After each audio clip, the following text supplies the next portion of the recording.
சற்றுமுன் வெளியான தகவல். பாதுகாப்பாக இருக்கும் மக்களின் பணம்.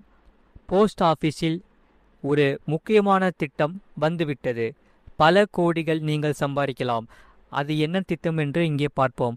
அதை பார்க்கறதுக்கு முன்னாடி நம்ம சேனலை சப்ஸ்கிரைப் பண்ணாமல் இருந்தீங்கன்னா மறக்காமல் வீடியோக்கு லைக் பண்ணிக்கோங்க, சப்ஸ்கிரைப் பண்ணிக்கோங்க, உங்கள் நண்பர்களுக்கு தெரியப்பட்டு ஷேர் பண்ணிக்கோங்க.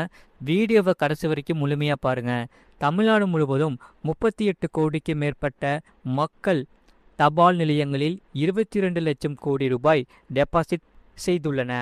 இதில் தபால் நிலையங்கள் என்பவை வெறும் கடிதங்கள் வழங்குவதற்கான ஒரு வழிமுறையாக மட்டுமல்லாமல் லட்சக்கணக்கான மக்களுக்கு மிகவும் பாதுகாப்பான மற்றும் நம்பகரமான வங்கி விருப்பமாகவும் மாறியுள்ளது. இதில் தமிழ்நாடு முழுவதும் உள்ள தபால் நிலைய சேமிப்பு கணக்குகளில் மொத்த டெபாசிட் தொகை கிட்டத்தட்ட 22 லட்சம் கோடி ரூபாயை எட்டியுள்ளது. தற்போது நாடு முழுவதும் உள்ள தபால் நிலையங்களில் சுமார் 38 கோடி சேமிப்பு கணக்குகள் செயலில் உள்ளது. இதனால் தபால் நிலையங்களில் குழந்தைகள் முதல் பெரியவர் வரை ஆண் பெண் என அனைவருக்குமான சேமிப்பு திட்டங்கள் இருக்கின்றன. இதில் காப்பீடு, பென்ஷன் போன்ற திட்டங்களும் செயல்படுத்தப்பட்டு வருகிறது. அந்த வகையில் கிராமப்புறங்கள் முதல் நகர்ப்புறங்கள் வரை சாமானிய அனைத்தும் தங்கள் கடின உழைப்பால் சம்பாதித்த பணத்தை பாதுகாக்க தபால் நிலையங்களில் அதிக நம்பிக்கை வைத்திருக்கின்றன. இதனால் வழக்கமான சேமிப்பு கணக்குகள் மட்டுமல்லாமல் பொதுமக்கள் அனைவரும் அரசாங்க திட்டங்களிலும் அதிக அளவில் முதலீடு செய்துள்ளன. இதில் மகளிர்களின் உயர்கல்வி மற்றும் திருமணத்தை ஆதரிப்பதற்காக தொடங்கப்பட்ட சுகன்யா சம்ரிதி யோஜனா செல்வமகள் சேமிப்பு திட்டம் மிகப்பெரிய வரவேற்பை பெற்றுள்ளது. இதில் இந்த திட்டத்தின் கீழ் இதுவரை சுமார் 3.8 கோடி கணக்குகள் திறக்கப்பட்டுள்ளதாக மத்திய அமைச்சர் தெரிவித்துள்ளனர்.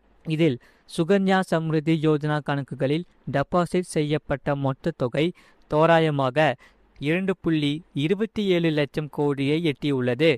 இதனால் கிராமப்புற அஞ்சல் சேவை மாநாட்டில் வழங்கப்பட்ட இந்த புள்ளி விவரங்கள் இந்திய குடும்பங்கள் இந்த அரசின் முயற்சியை மிகப்பெரிய அளவில் ஏற்றுக்கொண்டு பெண் குழந்தைகளுக்கு பொருளாதார ரீதியாக அதிகாரம் பெற்ற எதிர்காலத்தை பாதுகாப்பானாக முதலீடுகளை செய்கின்றன என்பதை தெளிவாக காட்டுகிறது.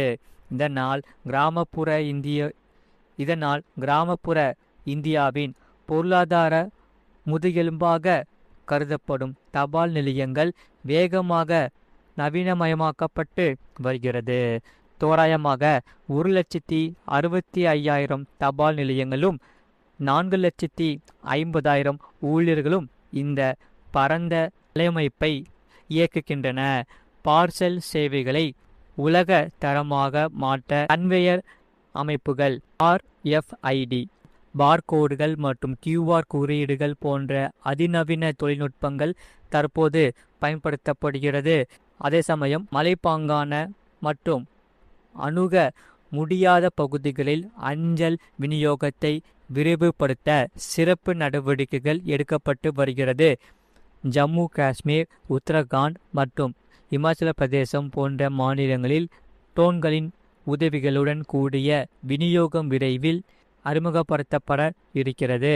இதில் தொடர்ச்சியான கண்காணிப்பு மற்றும் முன்னேற்றம் காரணமாக பரிவர்த்தனைகள் இல்லாத தபால் நிலையங்களில் எண்ணிக்கை இப்போது 1500 ஆக குறைந்துள்ளது. இந்த முன்னேற்றமும் பரந்த வலையமைப்பு இருந்தபோதிலும் இந்திய தபால் துறை தற்போது மிகப்பெரிய நிதி பற்றாக்குறையின் சவாலை எதிர்கொள்கிறது. இதனால் தபால் துறையின் ஆண்டு செலவு தோராயமாக ரூபாய் 35,000 கோடியாக உள்ளது. இதற்கு நேர்மாறாக துறையின் ஆண்டு வருமானம் பொறுத்தவரை 13,000 கோடியாக மட்டுமே உள்ளது. இது நிதி சமநிலையை அடைவதற்கு பெரும் தடையாக உள்ளதாக கூறப்பட்டுள்ளது. மறக்காமல் நீங்கள் லைக் பண்ணிக்கோங்க, சப்ஸ்கிரைப் பண்ணிக்கோங்க. இந்த செய்தியை பற்றி உங்கள் கருத்துக்கள் என்னென்னு கமெண்ட் செக்ஷனில் கமெண்ட் பண்ணிக்கோங்க. அடுத்த செய்தி, கோடிக்கணக்கில் குவிந்து கிடக்கும் PF பணம் பயனாளிகளுக்கு திரும்பி திருப்பி கொடுக்க அரசு திட்டம். அதாவது செயல்படாத பிஎஃப் கணக்குகளில் டெபாசிட் செய்யப்பட்டு உரிமை கோரப்படாத நிதியை திருப்பி தரும் செயல்முறையை தொடங்க அரசு முடிவு செய்துள்ளது. அந்த வகையில் தனியார் துறையில் வேலை பார்க்கும் ஊழியர்களுக்கு இந்த பிஎஃப் திட்டம் மிகவும் உதவியாக இருக்கிறது. ஒவ்வொரு மாதமும் ஊழியர்கள் பெறும் சம்பளத்தில் ஒரு சிறு தொகை ஊழியர்கள் தரப்பிலிருந்து பிஎஃப் கணக்கில் டெபாசிட் செய்யப்படுகிறது. அந்த வகையில் அதே தொகை நிறுவனம் தரப்பிலிருந்தும் பங்களிப்பு செய்யப்படுகிறது. இதற்கு அரசு தரப்பிலிருந்து வட்டியும் கிடைக்கிறது. இந்த பிஎஃப் பணமானது இந்த திட்டத்தில் பல நன்மைகள் உள்ளது. பென்ஷன் சலுகைகளும் கிடைக்கிறது. அவசர காலத்திலும் பிஎஃப் பணத்தை எடுத்துக்கொள்ளலாம். இந்த நிலையில்தான் தொழிலாளர் வருங்கால வைப்பு நிதி அமைப்பின் 7 லட்சத்திற்கும் மேற்பட்ட செயலற்ற கணக்குகளில் 30.52 கோடி தக்கமடைந்துள்ளது என்று தெரிய வந்துள்ளது. அவை விரைவில் கணக்கு வைத்திருப்பவர்கள் அல்லது அவர்களின் சட்டப்பூர்வ வாரிசுகளுக்கு திருப்பி தரப்படும் என்று அரசு தரப்பில் கூறப்படுகிறது. இந்திய அரசின் தொழிலாளர் மற்றும் வேலைவாய்ப்பு அமைச்சகத்தின் சமீபத்திய மறு ஆய்வு திட்டத்தில் 7.11 லட்சம் செயலற்ற கணக்குகளுக்கு தீர்வு காண முடிவு செய்யப்பட்டுள்ளதாக தகவல்கள் கிடைத்துள்ளன. அந்த வகையில் இந்த கணக்குகள் ஒவ்வொன்றுக்கும் ரூபாய் 1000 அல்லது அதற்கும் குறைவான இருப்பு தொகை உள்ளது. ஆகையால் இந்த ஊழியர் அல்லது முதலாளி 36 மாதங்களுக்கு மேலாக எந்த பங்களிப்பையும் டெபாசிட் செய்யப்படாத கணக்கு செயலற்றதாக கருதப்படுகின்றன. அதன்படி சுமார் 31.86 லட்சம் செயலற்ற பிஎஃப் கணக்குகளில் மொத்தம் 10,093 கோடி டெபாசிட் செய்யப்பட்டுள்ளது. இவற்றில் 1000 வரை இருப்பு வைத்திருக்கும் 7 லட்சம் கணக்குகளில் ரூபாய் 30.52 கோடி தொகை உள்ளது. இது முன்னுரிமை அடிப்படையில் திருப்பி தரும் என்று அரசு தரப்பில் கூறப்படுகிறது. இதனால் ஆதார் இணைக்கப்பட்ட கணக்குகளில் உள்ள இந்த பிஎஃப் தொகை நேரடியாக அந்தந்த வங்கி கணக்குகளுக்கு மாற்றப்படும் என்றும், கணக்கு வைத்திருப்பவர் இறந்துவிட்டால் பணம் நாமினி அல்லது சட்டப்பூர்வ வாரிசுக்கு வழங்கப்படும் என்று அறிவிக்கப்பட்டுள்ளது. ஆகையால் மைய வங்கி அமைப்பு அடிப்படையிலான வசதிகளை தொழிலாளர் வருங்கால வைப்பு நிதியானது அமைப்பு செயல்படுத்தி வருகிறது.